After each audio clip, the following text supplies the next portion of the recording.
पहली सुर्खी में बात नई दिल्ली में चल रहे रायसीना डायलॉग की। इस आयोजन का आज दूसरा दिन था। भारतीय विदेश मंत्री एस जयशंकर ने कार्यक्रम में हिस्सा लिया। Thrones and thorns defending the integrity of Nations सत्र में उन्होंने पश्चिमी देशों के दोहरे रवैये पर सवाल उठाए। कहा कि ये दिखता है कि कैसे पश्चिमी ताकतों ने कश्मीर की वास्तविकता को तोड़ मरोड़ कर पेश किया। उन्होंने कहा कि द्वितीय विश्व युद्ध के बाद किसी क्षेत्र पर सबसे लंबे वक्त तक अवैध रूप से कब्जा किया गया है तो वो कश्मीर है। हम संयुक्त राष्ट्र गए, जो एक आक्रमण था उसे विवाद बना दिया गया, हमलावर और पीड़ित को एक ही श्रेणी में रख दिया गया। इसके लिए जिम्मेदार पक्ष कौन थे? Britain, Canada, Belgium, Australia, America. सवाल उन्होंने क्वेश्चन मार्क आखिर में छोड़ा। We speak today of political interference. When the West goes out into other countries, it's apparently in pursuance of democratic freedoms. When other countries come into the West, it seems to have a very malign intention. So I think we need, if to have an order, there must be fairness. I agree with you, Dominic. We need a strong UN, but a strong UN requires a fair UN.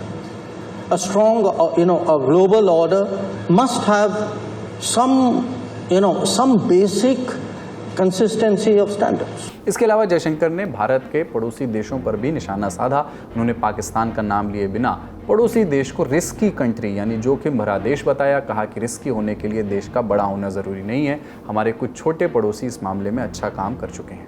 We do need an international order, just like we need a domestic order. And it's not just big countries who will benefit if there is no order. I would argue that any country which will take risks, which will have extreme positions, which would, test the system, will actually use disorder to its advantage.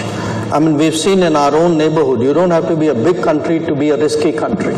I have some smaller neighbors who've done a pretty good job at that. आज के सत्र में America की intelligence chief तुलसी Gabbard भी शामिल हुई। उन्होंने कहा कि मैंने भारतीय इंटेलिजेंस अधिकारियों से मुलाकात की। उन्होंने मुझसे भारत की सुरक्षा को लेकर कुछ गंभीर चिंताएं साझा की हैं। मैं भरोसा दिलाना चाहती हूं कि हमारी अमेरिका फर्स्ट नीति का मतलब अमेरिका अलोन नहीं है, सिर्फ अमेरिका नहीं है।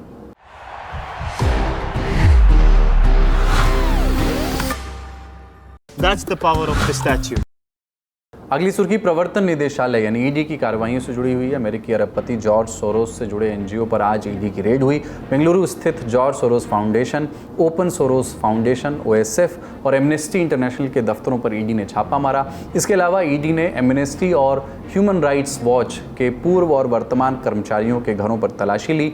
खबरों के मुताबिक ईडी की कार्रवाई विदेशी मुद्रा प्रबंध अधिनियम यानी फेमा के उल्लंघन को लेकर के हुई।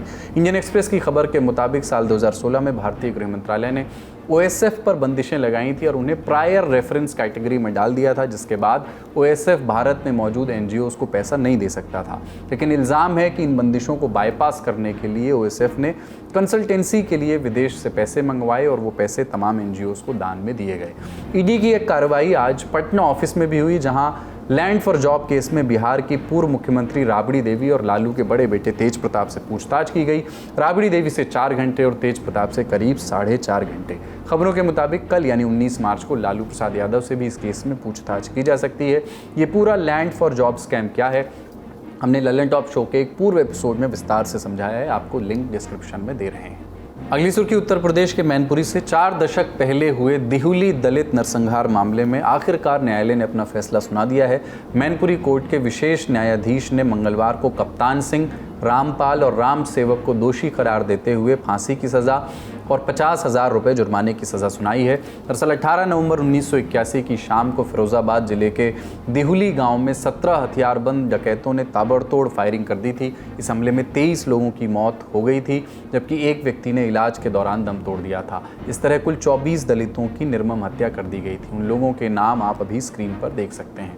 इस हत्याकांड के बाद तत्कालीन प्रधानमंत्री इंदिरा गांधी ने पीड़ित परिवारों से मुलाकात की थी, जबकि विपक्ष के नेता अटल बिहारी वाजपेयी ने दिहुली से फिरोजाबाद तक पैदल यात्रा कर पीड़ित परिवारों के प्रति संवेदना व्यक्त की थी। घटना के बाद स्थानीय निवासी लईक सिंह की तहरीर पर मामला दर्ज किया गया। पुलिस जांच में 17 डकैतों को आरोपित किया गया, जिनमें गिरोह के सरगना संतोष सिंह उर्फ संतोषा और राधे श्याम उर्फ राधे भी शामिल थे। हालांकि मुकदमे के दौरान 13 आरोपियों की मौत हो गई, जबकि एक आरोपी ज्ञान चंद्र उर्फ गिन्ना अब भी फरार है। सुनवाई हुई और अब आया है फैसला। आज का ललन टॉप शो यहीं तक। अपना और अपनों का ख्याल रखिए, देखते रहिए दी ललन टॉप। शुक्रिया, शुभ रात्रि।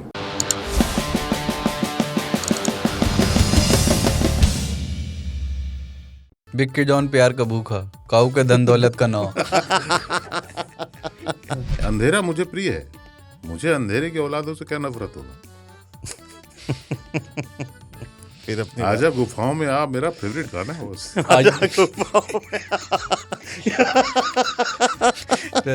अभी ना एक एआई से बनेगा ताऊ जो एक अंधेरी गुफा के सामने खड़े हुए हैं और बोल रहे हैं आइए।